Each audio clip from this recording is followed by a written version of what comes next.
जय हिंद मेरे दोस्तों, आपका स्वागत है आपके अपने यूट्यूब चैनल प्रीतम अकाडमी परिवार में। मैं हूं सूरज कुमार। तो कैसे हैं आप लोग? आई होप कि आप लोग अच्छे होंगे, साथ ही साथ स्वस्थ होंगे। तो बेसिकली कल यानी कि जो आपका 26 अक्टूबर को जो क्लास 10th का साइंस का जो वीकली टेस्ट होने वाला है, उसके लिए आज हम लोग कुछ मोस्ट इंपॉर्टेंट सब्जेक्टिव और ऑब्जेक्टिव क्वेश्चन कवर करेंगे जो आपके वीकली टेस्ट के लिए बहुत इंपॉर्टेंट है। तो देखो, जो सबसे पहला प्रश्न आपके पास लिखा है कि कोई विलयन लाल लिटमस को नीला कर देता है, इसका पीएच संभवतः क्या होगा? तो सबसे पहली बात तो समझो, पीएच स्केल में क्या होता है। सो पीएच स्केल में बीच में 7 होता है और इधर आपका 7 से ज़्यादा वैल्यू होता है, इधर 14 तक आपका जाता है, और इधर 7 से कम भी होता है जो कि 1 तक जाता है। ठीक है, तो कम से कम 1 तक जाएगा और 7 से ज़्यादा 14 तक जाएगा। ठीक है, तो जो जिस विलयन का मान 7 होता है वो उदासीन होता है, वो नहीं अम्ल प्रकृति का होता है न क्षारीय प्रकृति, जिसको हम लोग शुद्ध जल बोलते हैं। ठीक है, या फिर शुद्ध विलयन बोलेंगे। ठीक है, और जिसका पीएच मान 14 होता है, फिर हम लोग कि जैसे जैसे बढ़ता जाता है वो ज़्यादा से ज़्यादा क्षारीय होते जाएगा। यानी जितना ज़्यादा वैल्यू होगा, मान लो कोई 2 विलयन है, एक विलयन का पीएच मान 14 है और एक का 13 है, तो सबसे ज़्यादा क्षारीय कौन होगा? 14 वाला। ठीक है, उसी प्रकार से अगर मान लो कोई 2 विलयन है आपका, ठीक है, एक का पीएच मान आपके पास 2 है और एक का आपके पास 5 है, तो बताओ कौन सा ज़्यादा अम्लीय होगा? क्योंकि 7 से कम जिसका वैल्यू होता है वो अम्लीय होता है। और ठीक है, और दोनों का दोनों विलयन में एक विलयन का मान 2 है और एक का 5 है, यानी कि दोनों का दोनों तो अम्ल होगा। अब कौन सा प्रबल अम्ल होगा? तो 5 नहीं होगा, 2 होगा। यानी कि जितना कम वैल्यू होता है अम्लों में, उसका पीएच मान जिसका पीएच मान सबसे ज़्यादा कम होगा वो ही सबसे ज़्यादा प्रबल अम्ल होगा। ठीक है, तो यानी कि अगर इधर बात करें तो जितना कम वैल्यू जाएगा अम्ल की ओर, ठीक है ना, तो वो उतना ज़्यादा प्रबल होता है। क्षार की अगर मैं बात करूँ तो क्षार में जितना ज़्यादा वैल्यू होगा उसका पीएच स्केल में, उसका मान उतना ज़्यादा होता है। ठीक है, तो ये चीज़ याद रखिएगा। तो देखो, और एक चीज़ समझ लीजिएगा, आप लोग 2 तरह के लिटमस पत्र भी आप लोग जानोगे, एक लाल लिटमस पत्र और एक नीला लिटमस पत्र। तो अगर कोई विलन में अगर आप लोग लाल लिटमस पत्र को डाल रहे हो और अगर वो नीला हो जा रहा है, तो जाहिर सी बात है कि वो जो विलियन है वो आपका क्षारीय होगा, यानी उसका पीएच मान कैसा होगा? 7 से अधिक होगा। उसी प्रकार से अगर कोई आपके पास विलियन है जिसमें अगर आप लोग नीला लिटमस पत्र को डाले और वो लाल हो जा रहा है, यानी 110% श्योरिटी है कि वो क्या होगा? अम्लीय होगा, और उसका पीएच मान 7 से कम होगा। अगर अगर ऐसा होता है कि सपोज दैट कि अगर आप लोग कोई विलियन लेते हो, ठीक है, जिसमें लाल लिटमस पत्र को आप लोगों ने डाला और वो लाल ही रहा, यानी कि इसमें 2 पॉसिबिलिटी है। सबसे पहली पॉसिबिलिटी तो ये हो जाएगा कि वो लाल लाल ही है, यानी कि वो जो विलियन हो जाएगा वो अम्ल ही होगा, या तो फिर वो उदासीन भी हो सकता है। उसी प्रकार से अगर आप लोग उस विलियन में अगर आप लोग कोई एक ऐसा विलियन जिसमें आप लोग नीला लिटमस पत्र को डाल रहे हो और वो नीला का नीला ही रहा, तो इसमें भी 2 पॉसिबिलिटी बनती है, या तो वो क्षार होगा या तो आपके पास उदासीन ही होगा। खैर, ये सब ज़्यादा आपको क्रिटिकल में नहीं करता हूँ, ये सब आप लोग धीरे धीरे ऑटोमेटिकली समझ जाओगे। फिलहाल देख लो, लाल लिटमस पत्र को अगर नीला कर रहा है यानी कि वो क्षारीय होगा। क्षार होगा यानी कि वो 7 से उसका वैल्यू ज़्यादा होगा, यानी कि 10 की ओर टेंड करेगा। यानी कि यहाँ पे देखा जाए 1, 4 और 5, ये जो तीनों ऑप्शन है ये बेसिकली अम्ल को टेंड करता है, परंतु यहाँ पे क्वेश्चन में देखा जाए अम्ल क्षार की बात चल रही है, तो क्षार का वैल्यू देखा जाए तो यहाँ पे डी नंबर का ऑप्शन 10 ही करेक्ट हो जाएगा। और मैंने अभी जितना बताया बस इतने ही कर लोगे तो आपका पीएच से जितना भी क्वेश्चन आएगा आपका आराम से बन जाएगा। ठीक है, चलिए आगे बढ़ते हैं नेक्स्ट प्रश्न की ओर। आपके पास ये नेक्स्ट प्रश्न है कि कोई विलन अंडे के पिसे हुए कवच के साथ अभिक्रिया कर एक गैस उत्पन्न करता है जो चूने के पानी को दूधिया कर देता है, तो इस विलियन में क्या होगा? सबसे पहली बात सुनो, आपको क्वेश्चन में पूछा गया कि एक विलियन है, इस विलियन में अगर आप लोग अंडे के पिसे हुए छिलके को यानी कि देखा जाए तो अगर डाल देते हो तो एक गैस निकलता है, और इस गैस को अगर आप लोग चूने के पानी में अगर डालते हो तो चूने का पानी दूधिया हो जाता है। तो पूछ रहा है कि भाई साहब ये कौन सा विलियन है जिसमें आप लोगों ने अंडे के छिलका को डाला? तो बेसिकली इसका सही में आंसर की बात करो तो वो HCl हो जाएगा। क्यों? क्योंकि HCl में अगर आप लोग कैल्शियम कार्बोनेट को डालते हो, अब लोग सर कैल्शियम कार्बोनेट क्या है? तो यही तो है अंडे का पिसा हुआ छिलका, यानी जो अंडे का छिलका होता है वो कैल्शियम कार्बोनेट का बना होता है। यानी अगर HCl को आप लोग CaCO3 से रिएक्ट कराओगे, कैल्शियम कार्बोनेट से रिएक्ट कराओगे, तो आपके पास कार्बन डाइऑक्साइड गैस निकलता है, और यही कार्बन डाइऑक्साइड गैस चूने के पानी में जब आप लोग डालोगे तो फिर से कैल्शियम कार्बोनेट वगैरह बनता है, जो कि आप लोग आगे चल के पढ़ोगे, टेंशन लेना, जिसको क्या होता है, जिस कारण से जो चूने का पानी होता है वो दूधिया हो जाता है। ठीक है, तो फाइनली अगर मैं आंसर की बात करूँ तो इसका HCl हो जाएगा। और क्वेश्चन में अगर ये कभी पूछता कि अंडे का जो छिलका होता है किसका बना होता है, तो कैल्शियम कार्बोनेट का आप लोग जवाब दे सकते हो। और अगर ये भी पूछा ये बता इस टोटल रिएक्शन में कौन सा गैस निकला, तो कार्बन डाइऑक्साइड निकला। तो मैंने इतना सारा चीजें बता दिया है, तो आई होप कि आपका एक भी क्वेश्चन ना छूटे अगर इससे क्वेश्चन आएगा तो। ठीक है, चलिए आगे बढ़ते हैं। लिखा है कि NaOH का 10 ml विलियन HCl के 8 ml विलियन से पूर्णतः उदासीन हो जाता है। ठीक है, यानी मान लो आपके पास NaOH का कोई एक विलियन है, ठीक है, जिसको आप लोगों ने 10 ml लिया हुआ है। ठीक है, तो ये क्या बेसिकली क्षार है, क्षार को अम्ल में डालने पर वो उदासीन हो जाता है। तो इस क्षार को उदासीन करने के लिए 8 ml HCl पर्याप्त है। 8 ml HCl डालोगे तो ये पर्याप्त, ये क्या हो जाएगा, उदासीन हो जाएगा। तो वही क्वेश्चन पूछ रहा है कि यदि हम NaOH के इसी विलियन का, यानी कि जिसका हम लोगों ने अभी 10 ml लिया हुआ है, इसी को अगर हम लोग 20 ml ले, यानी कि NaOH का अब हम लोग कितना लेंगे, 20 ml क्वांटिटी लेंगे, ठीक है। तो अब इस विलियन को उदासीन करने के लिए हमें HCl का कितना आवश्यकता पड़ेगी। तो जाहिर सी बात है, देखो यहाँ पे NaOH पहले हम लोगों ने 10 ml लिया था, अब हम लोग 20 ml ले रहे हैं, यानी कि डबल ले रहे हैं। तो उसी प्रकार से पहले हम लोगों ने HCl को 10 ml NaOH को उदासीन करने के लिए 8 ml HCl लिया था, तो हम लोग इसका भी डबल लेंगे, यानी कि 16 ml लेंगे बस। तो यानी कि आंसर कितना हो जाएगा, 16 ml हो जाएगा। तो इस टाइप का क्वेश्चन आएगा। तो एक्चुअली इस टाइप क्वेश्चन थोड़ा लंबा मेथड से बनता है, परंतु इस प्रकार से, जिस प्रकार से ये क्वेश्चन है, ये ट्रिकली तुरंत बन गया कि हम लोगों ने इसका डबल कर दिया, यानी जाहिर सी बात है इसे HCl का भी डबल हो जाएगा। तो क्वेश्चन भी आपका एग्जाम में इसी तरह से आएगा, इजी क्वेश्चन आएगा, बिल्कुल भी टेंशन नहीं लेना, जो कि आप लोग थोड़ा सा दिमाग लगाओगे तो बन जाएगा, ठीक है। चलिए आगे बढ़ते हैं। लिखा है कि अपच का उपचार करने के लिए निम्न में से किस औषधि का उपयोग किया जाता है। सबको पता है एंटासिड का हम लोग उपयोग करते हैं अपच को उपचार करने के लिए, ठीक है। ये याद रखिएगा, बहुत इंपॉर्टेंट था। चलिए आगे बढ़ते हैं। प्लास्टर ऑफ पेरिस किसके द्वारा कठोर होता है। तो प्लास्टर ऑफ पेरिस में, जिसको हम लोग POP बोलते हैं शॉर्ट में, पॉप, ठीक है, इसमें अगर आप लोग पानी दे दोगे, पानी मिला दोगे, तो ये जिप्सम बन जाता है और ये फाइनली कठोर हो जाता है, ठीक है। अब आप लोग प्लास्टर ऑफ पेरिस के बारे में बहुत अच्छे से पढ़ लीजिएगा कि प्लास्टर ऑफ पेरिस का फॉर्मूला क्या होता है। प्लास्टर ऑफ पेरिस को जब जल के साथ मिलाया जाता है तो वो लास्टली फाइनली जिप्सम बनता है। तो जिप्सम का फॉर्मूला क्या होता है, प्लास्टर ऑफ पेरिस का क्या क्या उपयोग है, सब जरूर पढ़ लीजिएगा, ये सबसे क्वेश्चन बनता है। चलिए आगे बढ़ते हैं। इमली में पाए जाने वाला अम्ल कौन सा है। तो इमली में टार्टरिक अम्ल पाया जाता है। याद रखिएगा बात, बी नंबर का ऑप्शन आपके पास करेक्ट हो जाएगा, ठीक है। ऐसे आप लोग याद रख सकते हो, क्योंकि भाई साहब इमली खाकर आदमी कैसा करता है, ऐसे नहीं करता है, यानी टक टक करता है, यानी कि इमली खाने पर इमली में कौन सा अम्ल पाया जाएगा, टक टक अम्ल, यानी कि टार्टरिक अम्ल। ऐसे करके टिक लाकर आप लोग याद रख सकते हो इसको, मैंने तो ऐसे याद किया था। चलिए आगे बढ़ते हैं। अब हम लोग कुछ मोस्ट इंपॉर्टेंट सब्जेक्टिव क्वेश्चन को करते हैं, ठीक है। रासायनिक गुणों के आधार पर धातु एवं धातु में अंतर स्पष्ट करें। यहाँ पे तो फिलहाल क्वेश्चन में रासायनिक गुण के आधार पर पूछा है, आपका क्वेश्चन में भौतिक गुण के आधार पर भी पूछ सकता है, तो आप लोग दोनों के लिए रेडी रहिएगा।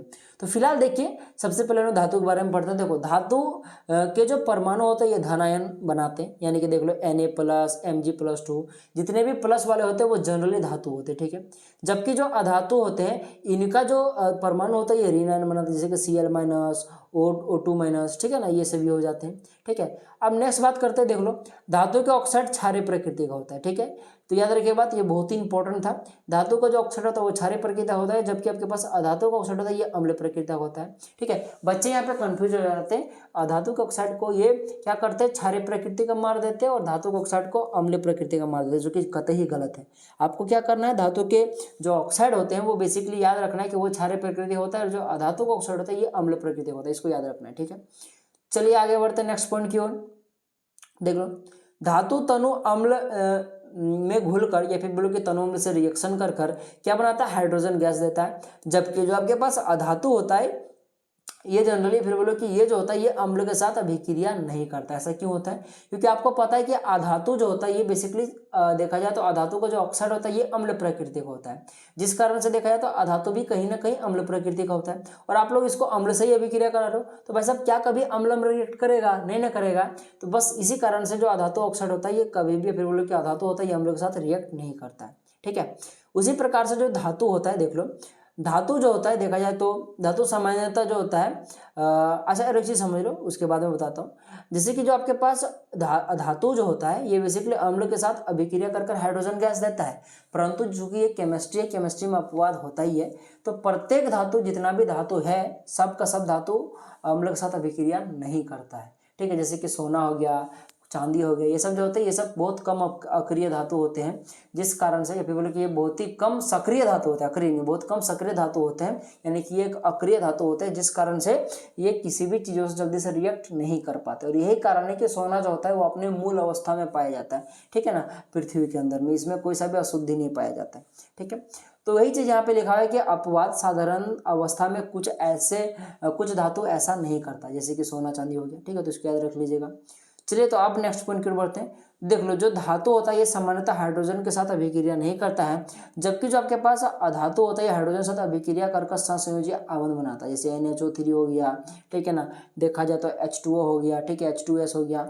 चलिए आगे बढ़ते हैं। देख लो जो धातु होता है ये बेसिकली अवकारक होता है, यानी कि ये रिड्यूसिंग एजेंट होते हैं, ठीक है। जबकि जो आपके पास अधातु होता है ये ऑक्सीकारक होता है, यानी कि देखा जाए तो ये ऑक्सीडाइजिंग एजेंट होते हैं, ठीक है। परंतु कार्बन इसमें अपवाद है अधातु में, याद रखिए बात। चलिए आगे बढ़ते हैं। देखिए और एक प्रश्न आपके पास आ गया कि पारा के एक मुख्य अयस्क का नाम एवं सूत्र लिखे, इस अयस्क को किस विधि द्वारा धातु ऑक्साइड में बदला जाता है। तो सबसे पहली बात तो देखो पारा का एक मुख्य अयस्क सिनेबार है, इसकी अगर मैं सूत्र की बात करूँ तो HGS होता है। अब नेक्स्ट क्वेश्चन इस प्रकार से है कि भाई सब जो HGS होता है, यानी कि ये जो अयस्क है HGS जो अयस्क है, इसको किस विधि द्वारा ऑक्साइड में बदला जाता है, यानी कि HGO में बदला जाता है, मैंने मरकरी का ऑक्साइड में, इसी को मरकरी या पारा बोला जाता है, ठीक है। तो जो HGS यानी कि ये जो अयस्क है इसको भर्जन विधि द्वारा क्या किया जाता है, ऑक्साइड में बदला जाता है। भर्जन विधि कुछ नहीं, बस उसको गर्म किया जाता है, यानी HGS को आप लोग अगर ऑक्सीजन की उपस्थिति में अगर गर्म कर रहे हो तो यही आपका भर्जन विधि होता है, जिसके बाद ये क्या बन जाता है, HGO बन जाता है, लास्टली सल्फर डाइऑक्साइड बाहर निकल जाता है, ठीक है। और देखो प्रश्न थोड़ा सा और आगे भी है, यह कि पारा धातु को इसके अयस्क से निष्कर्ष में प्रयुक्त समीकरण लिखा, यानी कि जो आपके पास ये जो HGS में जो Hg है, यानी कि जो मरकुरी है, यानी कि जो पारा है, इसको फाइनली कैसे निकाला जाता है। तो सबसे पहले तो HGS को वायु की उपस्थिति में गर्म करते हैं, जिसके बाद वो HGO बन जाता है। अब फिर से HGO को गर्म करते हैं, यानी कि जो आपके पास मरकुरी ऑक्साइड है उसको गर्म करते हैं, तो फाइनली हमारे पास प्रोडक्ट निकलता है जो कि हमारे पास Hg जो कि मरकुरी जो कि पारा होता है, और यही हमें चाहिए होता है, ठीक है। तो यही आपके पास इसका सही आंसर हो गया। चलिए आगे बढ़ते हैं, और यही समीकरण आपके पास लिखने बोला था क्वेश्चन में, आप लोग लिख दीजिएगा। मैग्नीशियम क्लोराइड यानी कि MgCl2 के निर्माण के लिए इलेक्ट्रॉन बिंदु संरचना बनाइए। तो सबसे पहली बात तो देख लो, मैग्नीशियम का अगर मैं बात करूँ इसकी परमाणु संख्या 12 होती है, यानी K सेल में 2 आएगा, L सेल में 8 आएगा, और M सेल में आपके पास 2 इलेक्ट्रॉन आएगा, यानी कि 2 8 2 इसका इलेक्ट्रॉनिक विन्यास होगा। तो इसके बाह्यतम कक्षा में 2 इलेक्ट्रॉन है, और कोई भी तत्व क्या चाहता है कि उसके बाह्यतम कक्षा में 8 इलेक्ट्रॉन है, तो इसको 8 इलेक्ट्रॉन बनाने के लिए और 6 इलेक्ट्रॉन चाहिए। तो या तो 6 इलेक्ट्रॉन किसी से ले लेगा, या तो 6 इलेक्ट्रॉन किसी को दे देगा, तो फाइनली इसके पास पीछे वाला 8 इलेक्ट्रॉन बचेगा, यानी कि 2 और 8 से बचेगा, जो कि देख सकते हो इसका अष्टक पूरा हो जाएगा, यानी 8 इलेक्ट्रॉन इसके पास आ गया। यानी कि 2 या तो दे देगा, या तो फिर क्या करेगा 6 लेगा, तो 6 तो कोई इसको देने वाला है नहीं, तो क्या करेगा, चलो मैं 2 ही दे ही दूंगा। यानी जब ये किसी को 2 देगा, यानी कि इस पर प्लस चार्ज चढ़ जाएगा, यानी कि फाइनली क्या बन जाएगा, Mg2+ बन जाएगा, 2 इलेक्ट्रॉन इससे निकल जाएगा, और जो अब इसका इलेक्ट्रॉनिक विन्यास हो जाएगा वो क्या हो जाएगा, 2 और 8 हो जाएगा। और यही चीज यहाँ पे लिखा है कि मैग्नीशियम धनायन बन चुका है, ठीक है।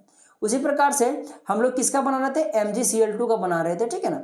तो देख लो यहाँ पे इससे आपको ये पता चलेगा कि भाई सब क्लोरीन के पीछे अगर आप लोग को यहाँ पे 2 क्यों लगा हुआ है, आपको अभी पता चल जाएगा, ठीक है। इससे यही चीज से पता चलेगा आपको, ठीक है। जैसे देख लो क्लोरीन जो होता है इसका जो परमाणु संख्या वो 17 होता है, यानी इसके इलेक्ट्रॉन विन्यास 2 8 और 7 होता है। तो ये चाहेगा कि मुझे कोई एक इलेक्ट्रॉन दे दे बाह्यतम कक्षा में, तो इसका 8 हो जाएगा, अष्टक पूरा हो जाएगा, या फिर ये 7 इलेक्ट्रॉन किसी को दे देगा, तो 7 इलेक्ट्रॉन देना तो पॉसिबिलिटी है नहीं इसके लिए, तो ये क्या करेगा, किसी से ये ले लेगा। तो अगर कोई इसको एक दे देगा तो इसका अष्टक पूरा हो जाएगा, यानी कि मान लो इस क्लोरीन में अगर किसी तरह से एक इलेक्ट्रॉन आ जाए, कोई इसको दे दे, तो Cl- बन जाएगा, क्योंकि अगर कोई इलेक्ट्रॉन लेता है, और मान लो कोई अगर लोन ले रहा है, तो उस पर वो तो ऋणी हो गया, यानी उस पर माइनस चार्ज लग जाएगा, ठीक है। तो यानी क्लोरीन पर माइनस चार्ज लग जाएगा, और इसका फाइनल इलेक्ट्रॉन विन्यास क्या हो जाएगा, 2 8 8 हो जाएगा, ठीक है। तो वही चीज यहाँ पे लिखा हुआ है, ठीक है। यानी कि क्लोराइड जो हो जाएगा, क्लोरीन जो है वो क्या हो जाएगा, ऋण आयन का हो जाएगा। अब समझो एक क्लोरीन को 1 इलेक्ट्रॉन की आवश्यकता होती है, लेकिन यहाँ हमको क्या बॉन्ड बनाना है, Mg के साथ इसको बनाना है, मैग्नीशियम के साथ बॉन्ड बनाना है, और मैग्नीशियम के पास कितने इलेक्ट्रॉन है, 2 इलेक्ट्रॉन है। तो अगर मान लो एक क्लोरीन अगर आप लोग लोगे तो मैग्नीशियम का 1 ही इलेक्ट्रॉन लेगा, अभी भी तो मैग्नीशियम पास 1 इलेक्ट्रॉन बचा है ना, तो उस और 1 इलेक्ट्रॉन लेने के लिए क्या बोलेगा कि मैं चलो मैं क्लोरीन का मैं और एक भाई को बुलाता हूं, यानी कि क्लोरीन क्या करेगा, अपने और एक भाई को बुला लेगा, और एक क्लोरीन को बुला लेगा, और 2 क्लोरीन मिलकर क्या करेगा, 1 क्लोरीन और एक हाइड्रोजन ले लेगा, सॉरी इलेक्ट्रॉन ले लेगा, और 1 इलेक्ट्रॉन क्या करेगा, एक दूसरा क्लोरीन ले लेगा। यानी कि इसीलिए हम लोग क्या करते हैं, Mg के साथ Cl2 लगाते हैं, यानी कि Mg के साथ 2 क्लोरीन लगाते हैं, क्योंकि एक क्लोरीन 1 ही इलेक्ट्रॉन ले पाता है, और चूंकि हमारे पास मैग्नीशियम में 2 इलेक्ट्रॉन है, तो मैग्नीशियम के दोनों इलेक्ट्रॉन लेने के लिए हम लोग 2 क्लोरीन की आवश्यकता होती है, इसलिए हम लोग लास्ट में क्या लगाते हैं, MgCl2 लगाते हैं। तो वही चीज यहाँ पे लिखा हुआ है, ड्राइंग करके बनाया हुआ है कि देख लो आपके पास यहाँ पे Mg के साथ 2 इलेक्ट्रॉन है, 1 इलेक्ट्रॉन यहाँ वाले Cl को दे दिया, 1 इलेक्ट्रॉन यहाँ वाले Cl को दे दिया। देख लो क्लोरीन के पास ये जो क्रॉस है, ये क्लोरीन का इलेक्ट्रॉन, इसमें 7 इलेक्ट्रॉन है, 1 इलेक्ट्रॉन चाहिए होगा, तो मैग्नीशियम क्या करेगा, 1 इलेक्ट्रॉन इसको यहाँ पे दे देगा, तो इसका अष्टक पूरा हो जाएगा, ठीक है। उसी प्रकार से ये मैग्नीशियम दूसरा इलेक्ट्रॉन इस क्लोरीन को दे देगा, तो इसका भी अष्टक पूरा, इस क्लोरीन का भी अष्टक पूरा, इस मैग्नीशियम का भी अष्टक पूरा हो जाएगा। और फाइनली देख सकते हो चूंकि मैग्नीशियम ने 2 इलेक्ट्रॉन त्याग किया, इसलिए इस पर +2 का चार्ज आ जाएगा, और क्लोरीन 1 1 इलेक्ट्रॉन ले रहा है, इसलिए -1 का चार्ज आएगा, साथ साथ यहाँ पे चूंकि दो क्लोरीन है इसलिए नीचे में 2 क्लोरीन आ जाएगा। यहाँ पे 2 क्या सिंबलाइज कर रहा है कि यहाँ पे 2 क्लोरीन का उपयोग किया गया है। तो फाइनली क्या बन जाएगा, MgCl2 बन जाएगा। ठीक है, तो यहाँ पे ये क्या बन जाएगा आपके पास, MgCl2 बन जाएगा। तो लो आपका इलेक्ट्रॉन बिंदु संरचना कंप्लीट हो गया। इलेक्ट्रॉन बिंदु संरचना ये बहुत ही इंपॉर्टेंट टॉपिक हो जाता है आपके फाइनल एग्जाम के लिए, याद रखिएगा बात। चलिए आगे बढ़ते हैं। H+ आयन की सांद्रता का विलयन की प्रकृति पर क्या प्रभाव पड़ता है। तो देखो H+ आयन की सांद्रता बढ़ने पर विलयन का अम्लीय गुण बढ़ता है। यानी जैसे जैसे अगर मान लो कोई विलयन में H+ की सांद्रता बढ़ती जा रही है, अगर उसकी क्वांटिटी बढ़ती जा रही है तो वो जो विलयन होगा धीरे धीरे अम्लीय होता जाएगा। और pH स्केल पर इसका प्रभाव कैसा पड़ेगा, विपरीत पड़ेगा। यानी pH स्केल पर उसका मान धीरे धीरे घटता चला जाएगा, क्योंकि हम लोगों ने पढ़ा हुआ है कि 7 से जितना कम विलय होता है वो उतना ज़्यादा अम्ल होता है। और अगर H+ आयन की सांद्रता अगर बढ़ती जा रही है यानी वो सबसे ज़्यादा अम्ल होगा, वो उसका अम्ल प्रकृति बढ़ता जाएगा। और अम्ल प्रकृति बढ़ता जाएगा यानी उसका pH स्केल पर मान उसका और उतना घटते जाएगा। तो ये चीज़ तो याद रखिएगा, ठीक है।